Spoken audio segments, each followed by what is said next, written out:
네, 안녕하세요. 히쌤교실의 히쌤입니다. 우리 바로 오늘 수업에 들어갈 겁니다. 6.25 전쟁에 대해서 보겠습니다. 여러분들 잘 알고 있는 전쟁이에요. 1950년 6.25 전쟁에 대해서 오늘 보겠습니다. 순서는 6.25 전쟁의 배경, 6.25 전쟁의 전개 과정, 그리고 결과 순으로 보겠습니다. 6.25 전쟁만 본다고 보면 돼요.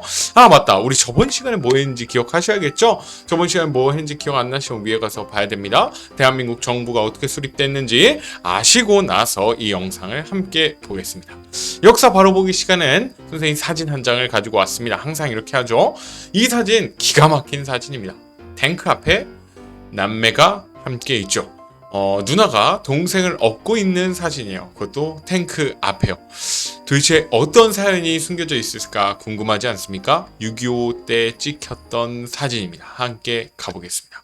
이 6.25는요, 왜 일어났는지 여러분들이 알았으면 좋겠어요. 첫 번째, 한반도에서 미군과 소련군이 철수합니다. 대한민국 정부가 수립되고요. 북한에도 정부가 수립되잖아요. 그러면서 한반도에서 미군과 소련군이 철수를 하게 됩니다. 그러면서 미국이 뭘 발표했냐? 에치슨 선언이라는 걸 발표하게 돼요. 이 에치슨 선언은 한반도를 미국의 방위선에서 제외한다라는 내용이었습니다. 방위선, 방어하는 선입니다. 한반도가 빠져나가고 일본을 포함한 필리핀 이런 거를 포함하고 있었습니다. 그러니까 한반도가 빠져 있었다. 그러니까 이제 북쪽에서 김일성이 이 선을 보고 우리가 내려가도 미국은 도와주지 않겠구나라는 계산을 하게 되는 겁니다. 그리고 세 번째, 38도선 부근에서 남북 간의 소규모 무력 충돌이 이미 계속되고 있었어요. 45년 이후에 계속해서 무력 충돌이 지속되고 있었고요. 뭐의 지원? 바로 소련의 지원으로 북한의 군사력을 증강하고 있었습니다.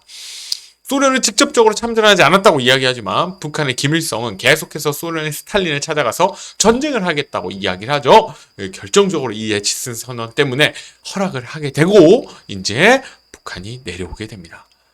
그게 바로 1950년이죠. 여러분들 다시 보면 우리 여기 기억해야 되는 건 정부가 수립되고 농지개혁법하고 에치슨 선언이 이때 있었고 그리고 6월에 터지게 돼요. 1950년 6월 25일이요. 이게 바로 에치슨 선언인데 미국 국무장관 에치슨이 50년 1월에 발표한 미국의 태평양 방위선입니다. 잘 보면 이 베링에 해서 일본을 포함하고 있죠. 여기 보면 일본은 포함하지만 대한민국이 빠져 있는 걸 볼 수 있습니다. 그리고 타이완도 빠져 있죠. 그리고 필리핀을 이렇게 포함하고 있습니다. 이걸 보고서 여기가 소련이죠? 여기가 소련입니다. 이 소련과 이제 북한이 오케이를 한 거죠. 그리고 또 한 가지 할 건 여기 소련 있죠? 북한 있죠? 그리고 중국 대륙을요. 중화인민공화국이 먹었다라는 것도 정말 중요한 거예요. 완전히 이제 붉은색 공산주의 세력이 이렇게 돼 있죠. 몽골 역시도 붉은색이었습니다. 그래서 이제 이렇게 남쪽으로 내려오려고 했다라는 겁니다. 그래서 이제 전개 과정이 어떻게 됐냐? 북한이 전면적으로 남침을 하게 됩니다.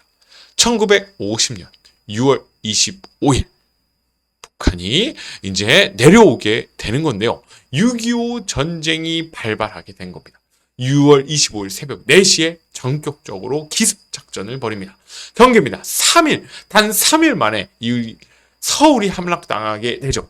너무도 이제 38도선과 가깝죠. 지금도 위험하긴 해요. 휴전선과 너무 가깝거든요. 이 서울이 함락되고 국군이 낙동강 유역까지 후퇴하게 됩니다. 낙동강 방어선을 구축하게 되죠. 그러면서 유엔군이 참전하게 되어 낙동강 방어선을 지키고요. 그리고 너무도 잘하는 무슨 작전?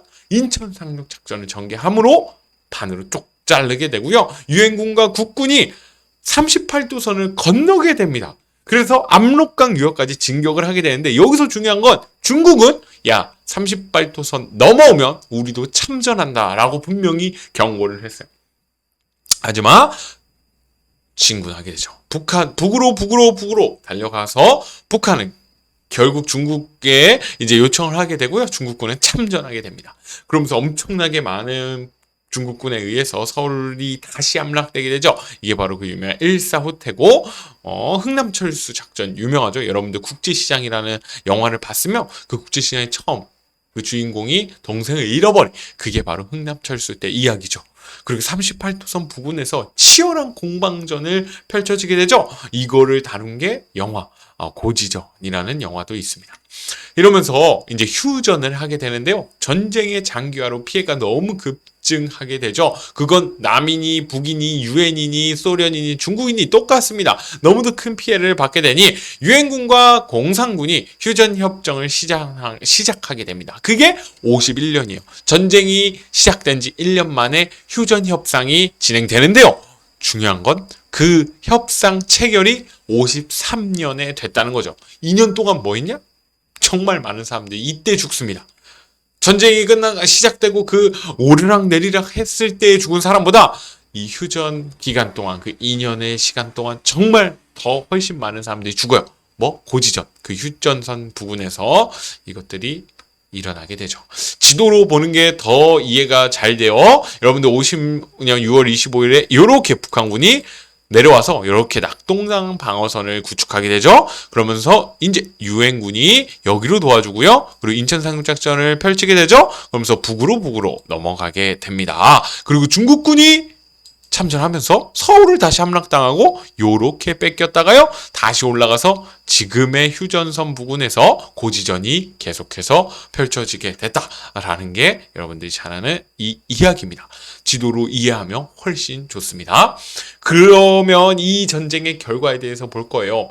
정말 많은 피해들이 있는 건 당연하죠. 인적 피해. 너무 많은 사람들과 여러분들이 꼭 기억해야 될 거 바로 이 이산 가족이죠. 북에서 살고 남에서 살던 사람들이 찢어지게 되는 거예요. 심지어 남에서만 살던 사람들도 찢어져요.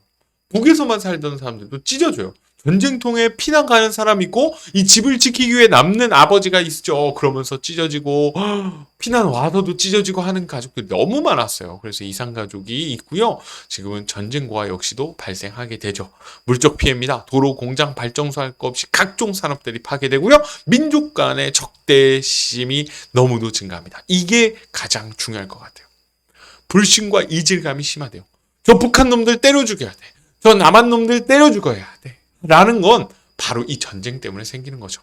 그 전까지는 별로 크지 않았겠죠. 이념의 대립만 있었을 뿐. 하지만 이제는 이념의 대립을 넘어서서 서로 죽고 죽이기 때문에 우리 아빠를 죽인 건 저 북한 애들이다라는 생각을 갖게 된다면 그 적대감은 어마어마할 거예요. 그리고요. 여러분들이 기억해야 될 거, 독재 정권을 강화하게 됩니다. 이 전쟁의 결과는 남한이고 북한이고 할 거 없이 독재 정권을 강화하는 데 사용하게 돼요. 이승만 정부가 반공을 내세워 정권 연장을 시도하죠. 그게 발췌개헌이고 사사오입을 내세우고 그리고 계속해서 이제 정권을 연장하려고 한 게 이승만이고요. 그리고 북한의 김일성 역시도 패전의 책임을 물어 박헌영이니 김두봉이니 하면 거 없이 반대파를 제거하며 자신의 독재를 강화하죠. 여러분들이 김일성에 대해서 이 북한이 어떻게 독재를 강화하고 그리고 지금까지 이어지고 있는 건 이미 알고 있습니다. 이러한 결과들이 있죠. 그리고 선생님 몇 가지 사진을 보여줄 겁니다. 거리에 버려진 아이입니다. 딱 봐도 먹지 못했죠. 그리고 울고 있습니다. 너무도 어린 아이죠. 전쟁 중에 발생된 고아죠. 그리고 엄마 시신 옆에서 울고 있는 아이예요. 엄마는 죽었습니다. 하지만 아이는 울고 있죠. 젖을 빨지만 젖은 나오지 않고요. 그러한 사건들이 많이 있었다고 합니다. 그리고요. 전쟁 중에는 너무도 많은 시체가 널브러져 있었죠. 피난길에 또는 우리 집 앞에 시체가 그냥 있다라고 생각을 해보세요. 어떤 느낌일지 저는 잘 이해가 안 갑니다. 이런 참혹한 게 바로 전쟁이에요. 또 어떤 일이 있었는지 선생님 수업 시간에 계속해서 이야기를 해주겠습니다. 댓글 이벤트에요. 6.25 같은 전쟁이 다시 터진다면 나는 어떻게 할까에 대해서 여러분들 한번 써보면 좋을 것 같아요. 6.25 전쟁이 터지면 나는 어떻게 할까? 한번 생각해서 써보면 좋을 것 같습니다. 좋습니다. 이렇게 선생님 수업 다 끝냈고요. 우리 수업 시간에 만나서 어떤 재밌는 활동들을 할지 기대하는 마음으로 만나봅시다. 고생 많았어요. 그러면 안녕.